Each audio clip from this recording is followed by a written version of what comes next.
perca mais nenhum vídeo da TV Evangelizar. Inscreva-se agora. Olá, tudo bem? Sejam todos bem-vindos. Nós estamos começando agora mais uma edição do nosso Terra Boa aqui pela nossa TV Evangelizar para todo o Brasil. Muito obrigado pela sua companhia. Confira os destaques desta edição. Os benefícios que o tomate traz para a nossa saúde. A previsão de recorde na colheita de milho no Brasil. E aquela receita de dar água na boca. O bolo de mexerica. O Terra Boa começa agora.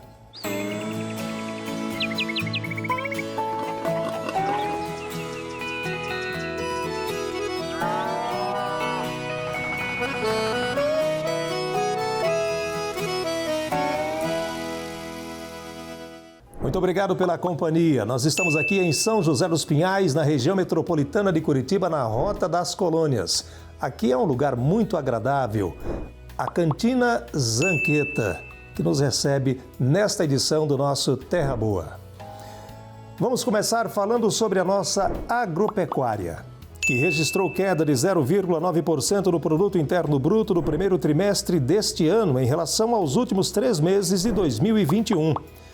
O setor foi o único a recuar no período dentre as atividades calculadas pelo IBGE. Serviços teve alta de 1% e a indústria que ficou estável, 0,1%. No total, o Produto Interno Bruto brasileiro cresceu 1%.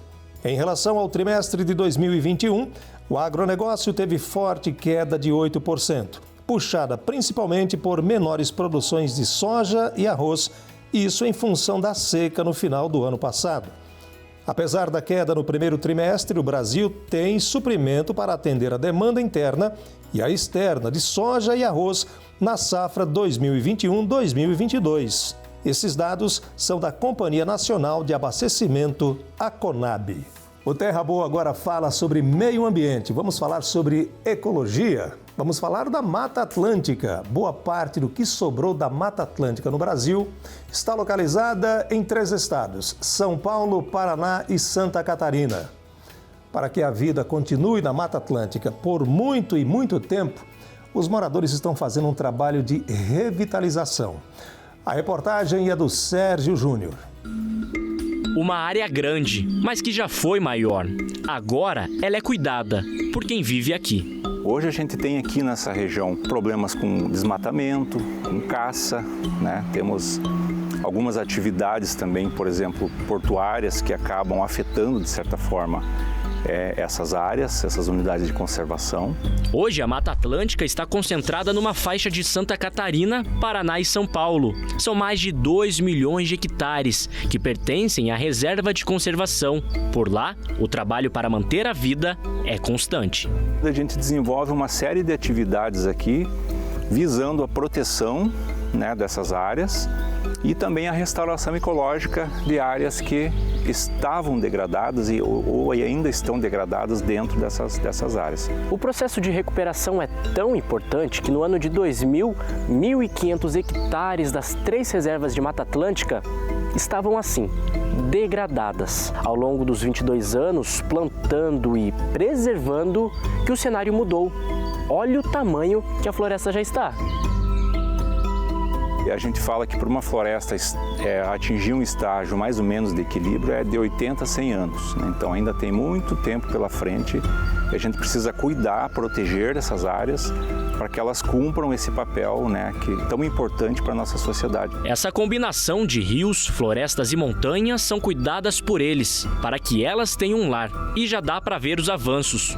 O papagaio de cara roxa, ameaçado de extinção, até já começa a aparecer. O papagaio de cara roxa, para se reproduzir, ele depende de árvores antigas, porque ele se reproduz dentro dos buracos, que a gente chama de oco dessas árvores, e só árvores muito antigas formam essas cavidades. Além disso, em relação aos papagaios, o comércio ilegal dessas espécies. Durante a estação reprodutiva, os papagaios então procuram essas cavidades para se reproduzir, e as pessoas que procuram esses filhotes para o comércio ilegal, elas ou retiram os filhotes dessas cavidades dos ninhos, ou acabam cortando atravessando a madeira, a árvore, ninho, para pegar os filhotes. A maioria dos filhotes não sobrevivem e abastecem um comércio ilegal, né, de animais silvestres aí. Uma indústria criminosa que ocupa o 4º lugar no ranking de crimes internacionais. As autoridades trabalham para diminuir essa prática e toda ajuda é essencial. A gente procura intensificar esse policiamento, porque a gente sabe que o maior índice de caça são nessa temporada. Então a gente procura fazer o policiamento preventivo e também a gente procura contato com a comunidade. Esse relacionamento com eles, né? Eles pegam confiança em você e passam diretamente para você as denúncias. Então a gente trabalha muito em cima de denúncias, né? Onde é fácil da gente ir atrás e combater essas práticas, né, de crimes ambientais. Cuide, plante. Você precisa dela para viver. E agora que eles estão acomodados em casa, não os incomode.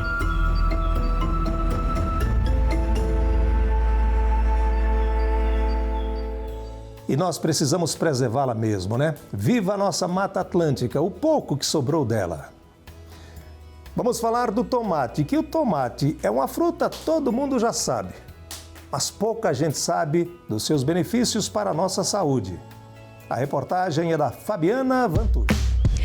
Ele ficou com fama de vilão por causa do preço, mas de vilão não tem nada. Quando o assunto é saúde, o tomate é o mocinho da história e nós vamos provar. Por isso, nós vamos conversar com quem entende do assunto. A Simone é nutricionista e vai explicar pra gente por que ele é tão importante na nossa alimentação. Simone, quais são as principais características do tomate? Então, Fabiana, o tomate, na verdade, é um fruto, né, porque ele tem características biológicas de crescimento de um fruto, mas ele é consumido como um legume.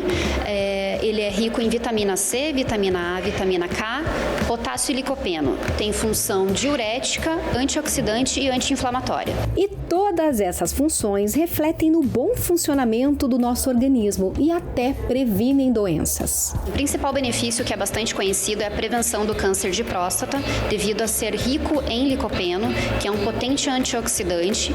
Ele atua inibindo a proliferação das células tumorais no nosso organismo. Ele atua na promoção da saúde dos olhos, da pele, do cabelo, dos ossos, prevenção de doenças cardiovasculares como infarto do miocárdio, aterosclerose. Ele também atua na prevenção da diabetes por ser rico em fibras solúveis. E opções não faltam. Tem tomate para salada, para fazer molho e também aquele menorzinho, conhecido como cereja. Todos fazem bem para a saúde, desde que consumidos corretamente.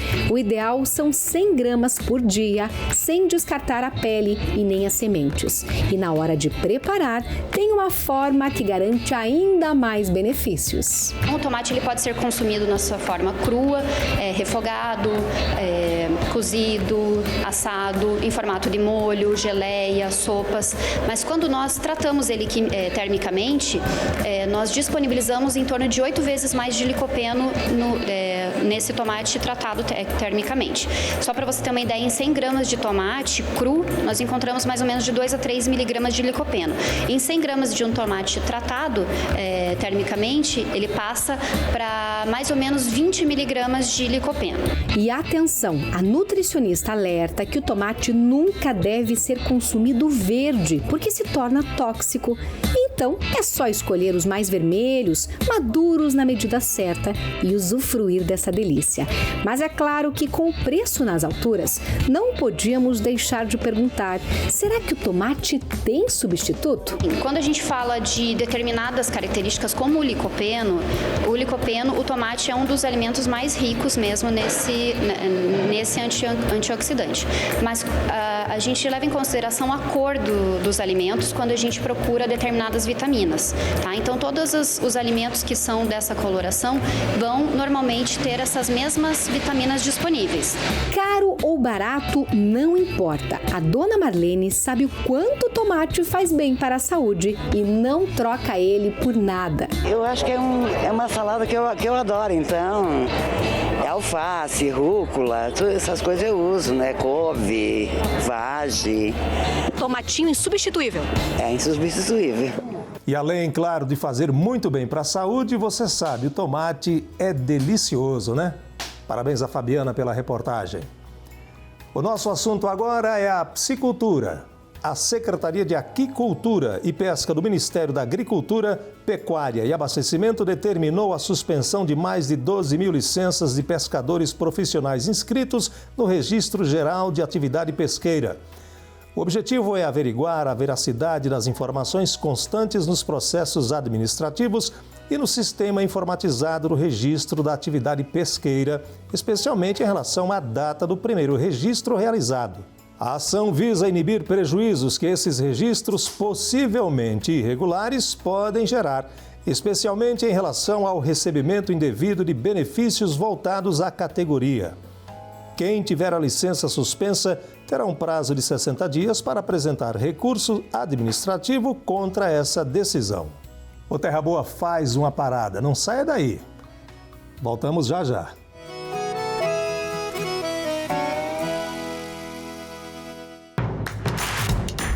Não perca mais nenhum vídeo da TV Evangelizar.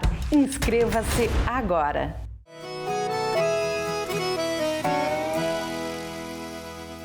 Voltamos. O café foi rápido, viu só não? Nós estamos aqui em São José dos Pinhais, na Rota das Colônias. Aqui é a Cantina Zanqueta, local turístico da região metropolitana de Curitiba. Vale a pena conhecer. Vamos falar da CONAB, da Companhia Nacional de Abastecimento. Está fiscalizando as propriedades rurais beneficiadas pelo programa de subvenção ao prêmio do Seguro Rural. Os técnicos estão percorrendo lavouras, pastos e florestas para conferir os dados declarados na contratação do seguro rural, como a área segurada, a atividade e demais informações contidas na apólice. E nesta fiscalização, que deve ocorrer até o final do ano, a CONAB deve vistoriar cerca de 2.500 propriedades em todas as regiões do país. O programa de subvenção ao prêmio do Seguro Rural oferece ao agricultor a oportunidade de obter o auxílio financeiro e de contratar uma apólice de seguro para sua atividade com custo reduzido. O objetivo do seguro é reduzir as perdas do produtor em caso de quebra de safra. As operações do programa devem ser fiscalizadas para comprovar as informações indicadas nas apólices de seguro rural e confirmar o recebimento da subvenção federal. Agora vamos falar da safra de milho. Mesmo com as temperaturas baixas, a colheita da safra tem previsão de recorde. Os detalhes você acompanha agora com Murilo Cardoso. O Departamento de Economia Rural da Secretaria de Estado da Agricultura e Abastecimento fechou o mês de abril com a expectativa de que a produção do milho na segunda safra 2021-2022 aqui no Paraná tenha aumento, fazendo com que essa produção seja recorde para os produtores. Mas com essa onda de frio dos últimos dias e também com a possibilidade de geadas, essa prospecção pode ser um pouco menor.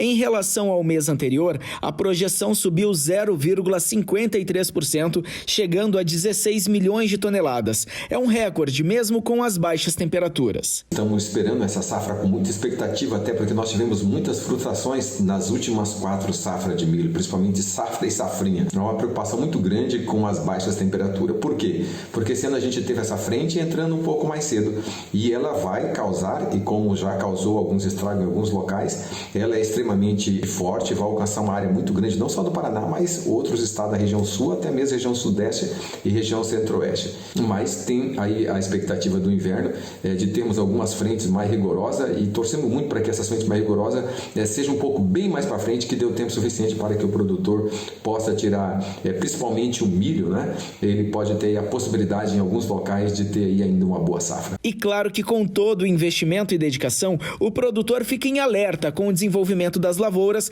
já que o inverno ainda nem começou oficialmente. A colheita, a produção, a colheita de grãos, ela é o ganho, é o sustento do produtor, né? Cada safra perdida, o produtor enfraquece.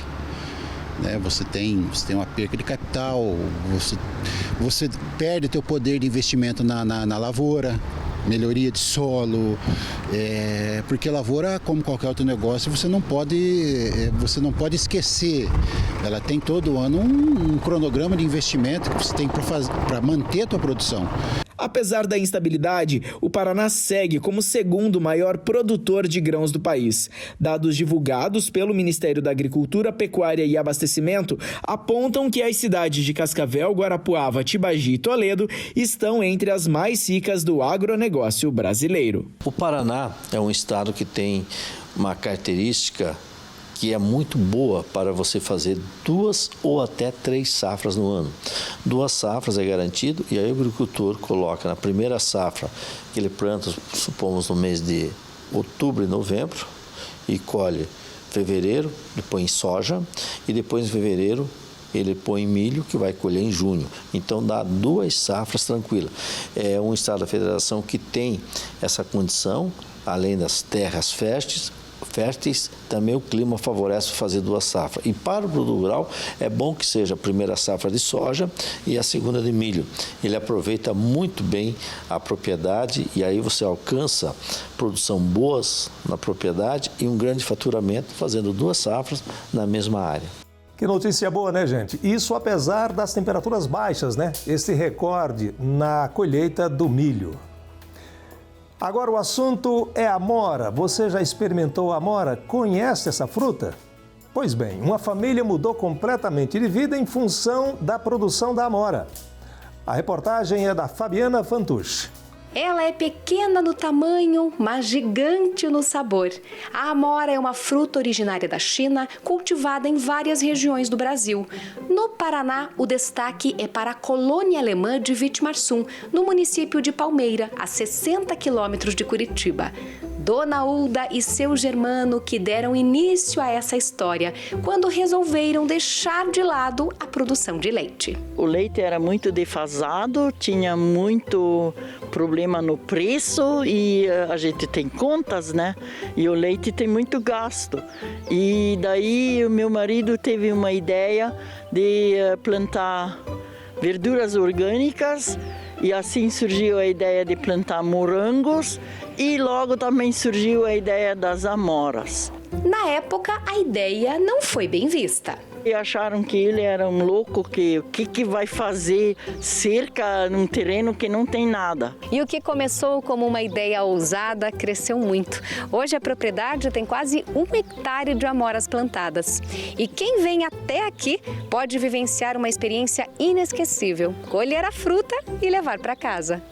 E relembra a infância, né? Relembra na época que eu era criança, que ia no sítio do meu avô colher amora, então eu quis passar essa experiência pro meu filho. É muito bacana, né? A gente ter esse momento só nosso e, segundo ele, a gente vai fazer geleia, muita geleia.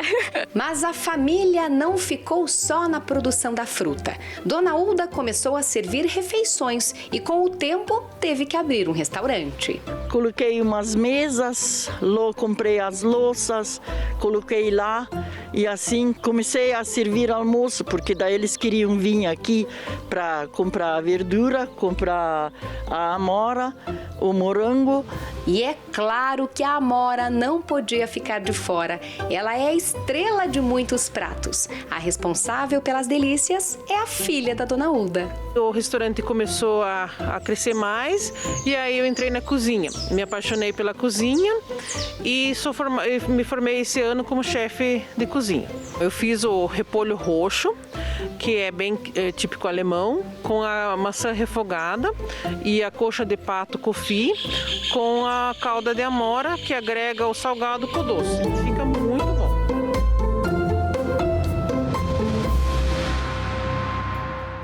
Que delícia a amora, né? Facilmente encontrada em todos os supermercados, em grandes feiras, Brasil afora. E que bacana essa família, né? Trabalhando unida. Por falar em fruta, vamos falar da mexerica. E o bolo de mexerica?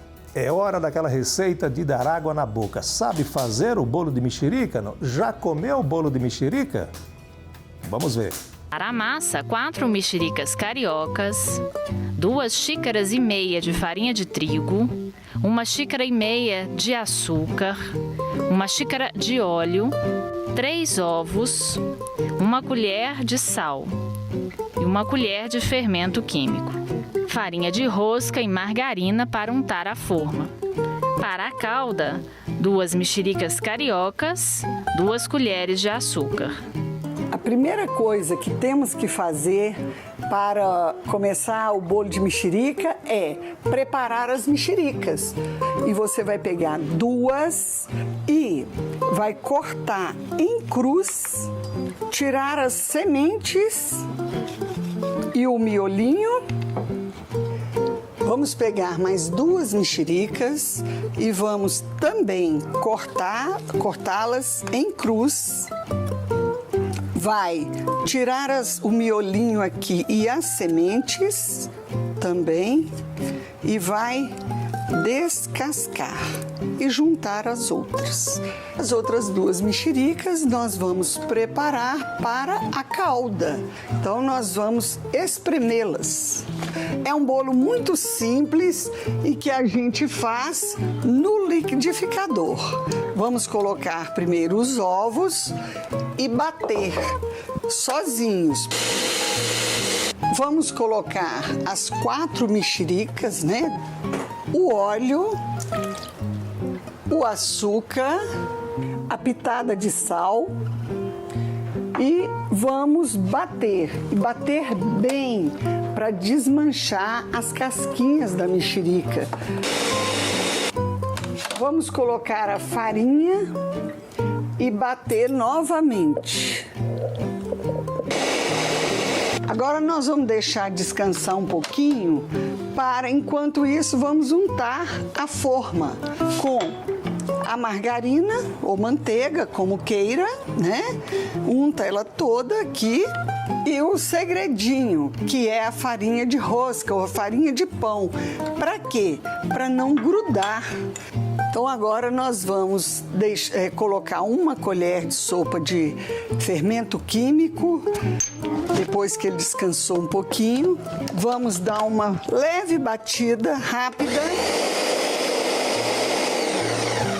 Vamos informar e levar para assar em forno a 180 graus ou forno médio. Enquanto o bolo assa, vamos fazer a calda, a mexerica e o açúcar. Vamos mexer sem parar, devagar, até derreter o açúcar e começar a ferver.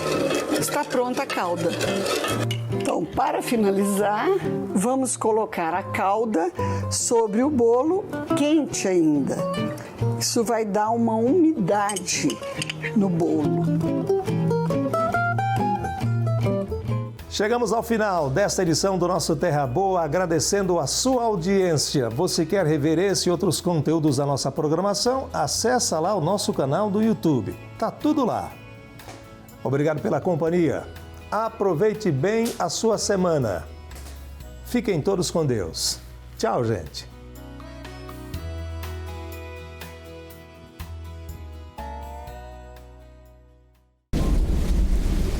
Quando atravessam o vale árido, eles o transformam em fontes, e a chuva do outono vem cobri-los de bênçãos.